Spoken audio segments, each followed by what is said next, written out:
તો કેમ છો મિત્રો, બધા મજામાં ને? તો આજે આપણે જોવાનું છે anatomy and organisation of the body. તો આજે આપણે સિરીઝ ચાલુ કરીએ છીએ કે જેની અંદર આપણે એનાટોમી ભણીશું, બરોબર છે. તો આ બુક કઈ છે પહેલાં એ કહી દઉં. તો આ છે રોઝ એન્ડ વિલ્સનની બુક છે, એનાટોમી એન્ડ ફિઝિયોલોજીની, બરોબર છે. કયું એડિશન છે? 13, એટલે 13મું એડિશન છે, બરોબર. તો આપણે સેક્શન 1 એનું ચેપ્ટર 1 એનાથી ચાલુ કરીએ છીએ, એવું જોવાનું છે, બરોબર. તો તમે જોઈ શકો છો anatomy and organisation of the body, બરાબર. ચેપ્ટર 1થી ચાલુ કરીએ આપણે. તો સ્ટાર્ટિંગથી જોઈએ છે, બરાબર. તો the human body is a rather like a highly technical and a sophisticated machine. એટલે કે હ્યુમન બોડી એક જાતનું શું છે, હાઈલી ટેકનિકલ મશીન તરીકે વર્ક કરે છે, બરાબર. It operates as a single entity, એક જાતની સિંગલ એન્ટિટી તરીકે ઓપરેટ કરે છે. But is made up of number of the system, એટલે ઘણી બધી સિસ્ટમોથી બનેલી છે બોડી આપણી, બરાબર. દેટ વર્ક ઇન્ટરડિપેન્ડન્ટલી, એટલે અમુક સિસ્ટમો પોતપોતાની રીતે કામ કરે છે અથવા એકબીજાના સહયોગથી કામ કરે છે બધી સિસ્ટમો, બરાબર. જેમ કે cardiovascular system, reproductive system, respiratory, બરાબર. તો આ બધી સિસ્ટમો છે. પછી જોઈએ તો each system is associated with a specific function, એટલે એક સિસ્ટમ તો સ્પેસિફિક ટાસ્ક સાથે રિલેટેડ છે. જેમ કે રિપ્રોડક્શનનું કામ માટે રિપ્રોડક્ટિવ, રેસ્પિરેશન માટે રેસ્પિરેટરી સિસ્ટમ, બરાબર. ડાયજેશન માટે ડાયજેસ્ટિવ સિસ્ટમ, એવી રીતે છે, તમે જોઈ શકો છો ને જે, બરાબર. That is a normally essential for the wellbeing of the individual, બરાબર. શુડ વન સિસ્ટમ ફેલ, બરાબર, the consequences, okay, consequences can extend to the others. જો એક સિસ્ટમ ફેલ થાય તો બીજાને અફેક્ટ કરશે. And may greatly reduce the ability of the body to function normally, એટલે normally function કરશે નહીં body. Integrated working of the body system ensure survival, બરાબર. અમુક integrated working of the body system શું કરે છે? સર્વાઇવલ માટે જવાબદાર છે, બરાબર. The human body is a therefore complex in both structure and function, તો કોમ્પ્લેક્સ છે સ્ટ્રક્ચરની અંદર અને ફંક્શનની અંદર બંનેમાં. And these book uses a system approach to explain the fundamental structure and process involved, બરાબર. તો આ બુકની અંદર શું જોવા મળશે? આ સિસ્ટમની એપ્રોચ છે તો એક્સપ્લેન કરે છે, ફંડામેન્ટલ સ્ટ્રક્ચર આપણે જોઈશું, બરાબર. એન્ડ પ્રોસેસ ઇન્વોલ્વ, કઈ કઈ પ્રોસેસ અંદર ઇન્વોલ્વ થયેલી છે, બરાબર. પછી જોઈએ તો anatomy is a study of the structure of the body, બોડીનું સ્ટ્રક્ચરની સ્ટડી કરીએ એટલે એનાટોમી. અને ફિઝિયોલોજી શું છે? તો physical relation between in its constituent parts, બરાબર. એનાટોમી શું છે? સ્ટડી કરવું. કોને સ્ટડી કરવાનું? તો સ્ટ્રક્ચર ઓફ ધ બોડી, બોડીના સ્ટ્રક્ચરની સ્ટડી કરું. And physical relationship between the it constituent parts, બરાબર. એના એકબીજાના શરીરના અંદર પાર્ટ્સ અંગાતીનું સ્ટ્રક્ચર બનવું, એ બધું એનાટોમીની અંદર આવી ગયું, બરાબર. અને ફિઝિયોલોજી શું છે? બરાબર. તો physiology is the study of how the body system work, તો બોડી કેવી રીતે હોય. એનાટોમી એટલે બોડીનું સ્ટ્રક્ચર, બરાબર. સ્ટડીનું સ્ટ્રક્ચર આપણે એ નામે. અને પછી જ્યારે ફિઝિયોલોજી શું છે? તો study of the how body works, તો બોડીની અંદર સિસ્ટમો કેટલી બધી છે, તો એ સિસ્ટમો વર્ક કેવી રીતે કરે છે એ, બરાબર છે.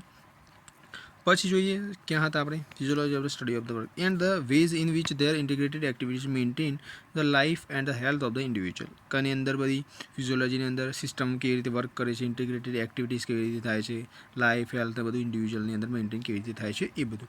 પેથોલોજી, તો pathology is the study of the abnormalities and pathophysiology consider how they affect body function often causing illness. Pathology study of the abnormalities, શરીરની અંદર કોઈ પણ જાતની એબનોર્માલિટીઝ હોય તો એ બધું પેથોલોજીની અંદર આવી ગયું. બટ પેથોફિઝિયોલોજી શું છે? કન્સિડર્સ હાઉ દે અફેક્ટ બોડી. તો આ જે ડિઝીઝથી, જો પેથોલોજીની અંદર એબનોર્માલિટી છે એટલે ડિઝીઝ કન્ડિશન આવી ગઈ, બરાબર. પણ પેથોફિઝિયોલોજી તો એની અંદર જો consider how they affect body, કે જે બોડીને અફેક્ટ કેવી રીતે કરે છે, બરાબર. કે આ ડિઝીઝ થઈ તો ખરી, બરાબર, એબનોર્માલિટી થઈ, કન્ડિશન કોઈક આવી તો એ કેવી રીતે અફેક્ટ કરી બોડીને, બરાબર, એ છે એની અંદર. ઓફન કોઝિંગ ઇલનેસ, અને જેના લીધે ઇલનેસ થાય છે, બરાબર.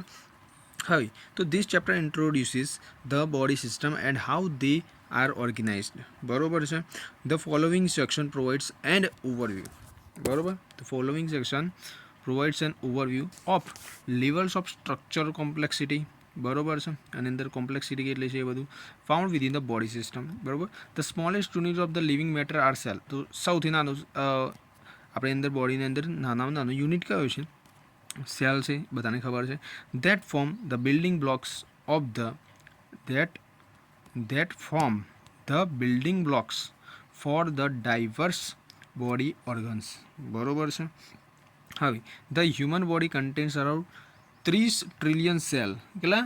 30 ટ્રિલિયન, 30 ટ્રિલિયન સેલ્સ આપણી બોડીની અંદર છે. એટલા ટ્રિલિયનો સેલ્સ છે, બરાબર. For survival many essential process must be carried out within the body. એટલે સર્વાઈવલ માટે શું છે, અમુક એસેન્શિયલ પ્રોસેસ જરૂરી છે, બરાબર, શરીરની અંદર. અને કઈ કઈ છે આપણે નેક્સ્ટ જોઈશું. સમ ઇન્વોલ્વ કમ્યુનિકેશન, અંદર કમ્યુનિકેશન આવ્યું, એન્ડ ટ્રાન્સપોર્ટ આવ્યું, બરાબર. બ્લડ એક જગ્યાએથી બીજી જગ્યાએ ટ્રાન્સપોર્ટ થાય છે, ઓક્સિજન એક જગ્યાએથી બીજી જગ્યાએ લઈ જાય છે, બરાબર, એ બધું. અધર્સ રિલેટ ટુ ટોકિંગ, એટલે કે taking, other relate to taking in raw materials and getting rid of waste, and yet others ensure the body remain able to protect itself and that the human species survives. શું કહેવા માગે છે? અમુક communication કરે છે, અમુક transport કરે છે, અમુક શું કરે છે, રો મટીરિયલ્સ હોય, બરાબર, અને એ બધાનું, અને અમુક વેસ્ટ પ્રોડક્ટ હોય એનાથી એ છુટકારો પાવે છે, એટલે એને શું કહે, બહાર કાઢે છે, એક્સક્રીટ કરવાનું કામ કરે છે, કે જેના લીધે બોડી રિમેન પ્રોટેક્ટેડ રહે, બરાબર, બોડી પ્રોટેક્ટેડ રહે અને હ્યુમનની સ્પીસીસ સર્વાઈવ કરી શકે, બરાબર છે.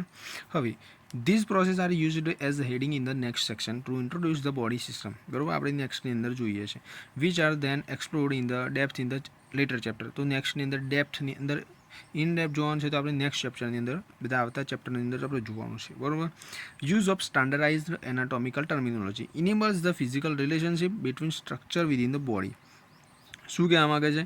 Use of standardize anatomical termino. તો આની અંદર શું, સ્ટાન્ડર્ડાઇઝ એનાટોમિકલ ટર્મિનોલોજીનો યુઝ કરવામાં આવે છે, જે શું કરે છે, ઇનેબલ્સ ધ ફિઝિકલ રિલેશનશિપ. શું છે? Physical relationship between structure within the body. તો બોડીના અંદર જે સ્ટ્રક્ચર છે, બરાબર, એની એકબીજા સાથેની relationship to be described accurately and communicated consistently, બરાબર છે. હવે this chapter also explain some of this fundamental terminology. અંદર થોડી ઘણી ટર્મિનોલોજી આવી છે, which is then applied to the provide an overview of the organization of the body, બરાબર, focusing on the skeleton and the body cavities, બરાબર છે. હવે most body system become less efficient with age, બરાબર. Most of the body system શું થાય છે, તો less efficient બની જાય છે વિથ ધ એજ, બરાબર. અને physiological decline is a normal part of aging, બરાબર. શું છે? Most body system become less efficient, બરાબર, વિથ ધ એજ, એટલે કહું એની કાર્યક્ષમતા ઓછી થઈ જાય આપણી બોડીની, બરાબર, જેમ જેમ એજ વધે એમ. હવે પછી શું છે, physiological decline is a normal part. Physiological decline એટલે કે નોર્મલ પાર્ટ છે એજિંગનો. અને બીજું શું છે, બીજું છે કે should not be confused with the illness or disease, બરાબર છે. હવે although some condition do become more common in a older life. તો જેમ ઓલ્ડર લાઈફ થાય છે, જેમ જેમ એજ વધે છે, એમ બધી કોમન કન્ડિશનો થાય છે શરીરની અંદર, જેમ કે એજિંગ થાય, સ્કિન પેલી ડલ થઈ જાય, બરાબર, પછી ચાલી ના શકાય, બરાબર, પેરાલાઇઝ થઈ જાય શરીર અમુક વખતે, પછી શું કે આંખોની રોશની ઓછી થઈ જાય, એટલે કે દેખાતું બંધ થઈ જાય, અથવા તો બ્લાઇન્ડનેસ આવે, બ્લરી વિઝન થઈ જાય, આ બધું ઘણું બધું થતું હોય છે, બરાબર, અથવા તો આર્થરાઇટિસ થઈ જાય છે ને આ બધું. હવે although some conditions do become more common in our older life age, maintaining a healthy lifestyle can not only slow the effects of aging but also protect against illnesses, બરાબર. હેલ્ધી લાઈફસ્ટાઈલ મેન્ટેન એટલે કરવી, not only slow the effect, બરાબર. Healthy lifestyle maintain કરીએ તો આ બધી જે problem થાય છે એ ના થાય, અને સ્લો કરી નાખે છે, બરાબર, અને બોડીને ઇલનેસથી બચાવે છે, એ જોયું. The general impact of the aging is outlined in this chapter and its effects on body function are explored in the more detail in the later chapter, બરાબર. લેટર ચેપ્ટરની અંદર જોઈશું. આ બધું ઇન્ટ્રોડક્શન ચાલે છે હાલ, બરાબર. The final section of this chapter provides a framework for the studying disease, બરાબર છે. પછી outline of the mechanism that cause disease and some common disease processes, બરાબર. Building on the normal anatomy and physiology, the system approach is adopted to consider common illnesses at the end of a later chapter. આપણે letter ચેપ્ટરની અંદર જોઈશું, બરાબર. તો આ વિડીયોમાં આટલું જ સુધી રાખીએ છીએ, બરાબર. નેક્સ્ટ આપણે જોવાનું આ હતું રૂઝ એન્ડ વિલ્સનનું section 1 anatomy and organize of the body, એનું ચેપ્ટર 1, એનું પેજ 1, બરાબર. નેક્સ્ટ પેજ આપણે નેક્સ્ટ એપિસોડની અંદર જોઈએ છીએ.